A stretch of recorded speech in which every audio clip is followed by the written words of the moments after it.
అండి, మిమ్మల్ని ఒకటి అడుగుతాను, చెప్తారా? అడుగు. మీ కల్లోకి ఇద్దరు అందమైన అమ్మాయిలు వస్తుంటాయి, అదేంటిది నవ్వుతారు? నేను నవ్వలేదేవి. అయినా నా కల్లోకి అందమైన అమ్మాయిలు ఎవరు రారు, నా కల్లోకి నువ్వే వస్తావు, ఇట్లాంటి డైలాగ్స్ ఏం చెప్పకుండా నవ్వుతారేంటి? సరే, సారీ. సరే, ఇప్పుడు ఒక అందమైన అమ్మాయి మీ ముందు నడుచుకుంటూ వస్తుంది, మీకు స్మైల్ ఇచ్చి మీతో మాట్లాడదాం అనుకుంటుంది.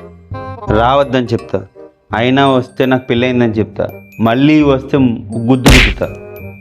ఆ కల్లో వచ్చిన అమ్మాయి నేనే. అయినా నేను చెప్పేది ఏది సరిగ్గా వినరా మీరు? నా మాట పూర్తి చేయనవరా? అయినా సరే ఏంటి, ఏదైనా కొద్దాలి కొట్టాలి ఇలాంటివి పెట్టుకుంటున్నారా నా గురించి? ఓ, నాకు అర్థమైంది, ఇందాక కల్లోకి వచ్చిన ఇద్దరు అమ్మాయిలో కమెంట్ చూడండి.